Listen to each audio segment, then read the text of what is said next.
a smaller crowd. Because it's San Jordi, the Catalan equivalent of Valentine's Day, I thought I'd stick with a theme today, which is love. And don't feel bad, it won't all be happy.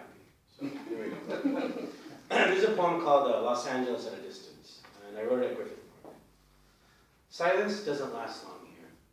Every day a wayward tourist or errant thought carries it away in its mouth. Only the life of color seems to insist, birthing in the crimson fire of dry leaves that languidly nudge at their final embers. Not even the sky can hide its blue, a hue as delicate as onion skin, from the city stretching open-mouthed for its hanging, elusive expanses. Rush hour has yet to rev up. Soon the sky will wear a necklace of brown fog and stretch its arms over the city, suspended over that concrete maiden waiting below. Everything's ephemeral in Los Angeles. The service entrance to paradise. The city where the furtive veil of smog is made of everyone's abandoned dreams. There, in that land of stars that walk, in that city where at a distance she sleeps urban and catatonic and has more flies than flowers in her hair. In that now tragic misnomer, without light, without a way out, is where our memories ensconce themselves, painted on the ribs of a building or caught between the jagged teeth of downtown.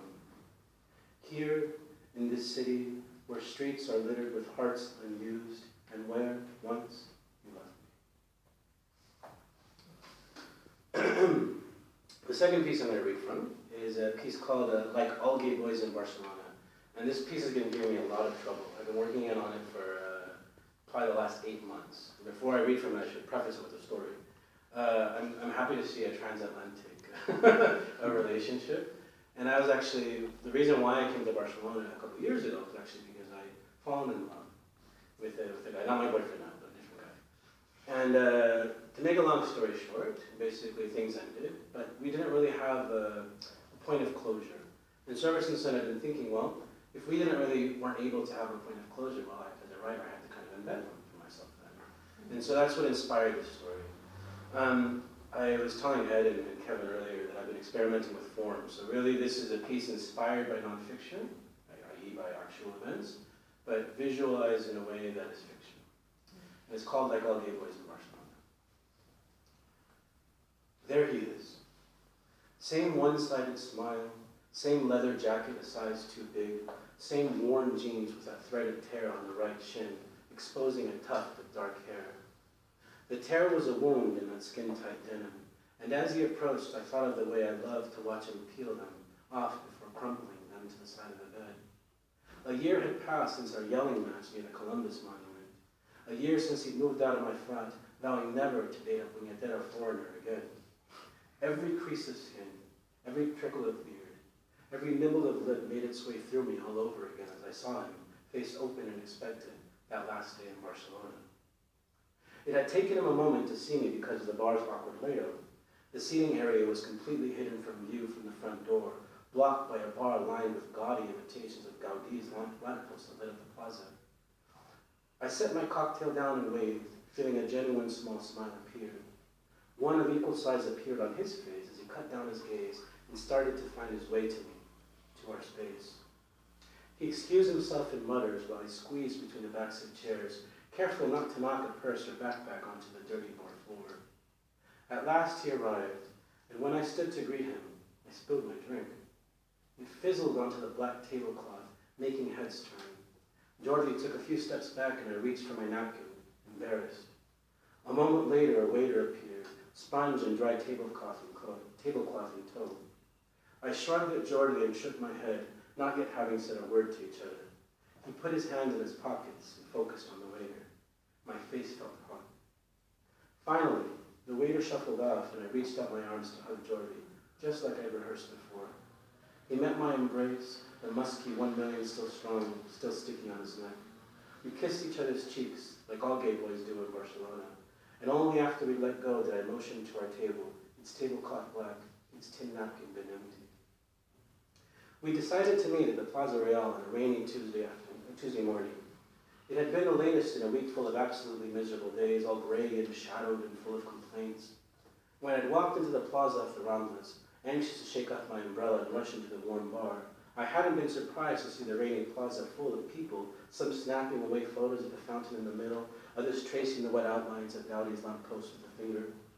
As I gave my umbrella a few final shakes in the portal of the cerveceria, I'd smiled at seeing that, as usual, the Americans were the only ones that insisted on sitting on the terraza or on the top level of the open-air tour bus when they were in Spain, no matter if it was November and it was raining cats and dogs and everything in between. Somehow, the rain had a charm when it became fused with new experiences. It didn't damper everything that it did back home, purified, in a sense, by what would later become memories. This time, it was three blonde girls clanking beers together just outside the bar, huddled together under the umbrella, chattering away in mile-a-minute California English. One of them, obviously shivering, stared in the direction of the twisted lamppost and at the fountain pelted with rain, perhaps hoping to forget something, or perhaps someone. The bar was bustling with tourists, mostly Germans and Japanese, some with heavy cameras still dangling heavy from their chests, others smoking. After a couple of minutes of waiting for an empty spot, the waiter had shown me to a table in the very middle of a narrow strip. It wasn't until I'd sat down in order to remove from the waiter that I saw that flash of black leather near the front of the bar. It pained me to think that this, our last time together, we'd had the punctuality of strangers meeting for the first time instead of admitting what we both knew we had been to each other. And this is a prose poem that I inserted. Behold, rain. Buena fuente, lampuring sabatero. Sombra naps on the pale gray couch. Canned laughter. Heat. Cold fingers under warm jeans. Candle boughs, bends. Flutter of cold, warmth of two. Torn, tight jeans. Hot breath on blushing ear. Sweat on hairy back. Small laughter, hours. Flame gasp and laugh. I have only 1 hour, he said. I must go to the other side of Barcelona later. Boyfriend? I said, hating myself the moment it came out of my mouth. Class, he replied, slower than I would have liked. Carniceria. I'm still looking for a job and the city sponsors a course and since it's free, I interjected and forced a smile. Jordi was infamous for being a cheapskate, much to the chagrin of my American sensibilities.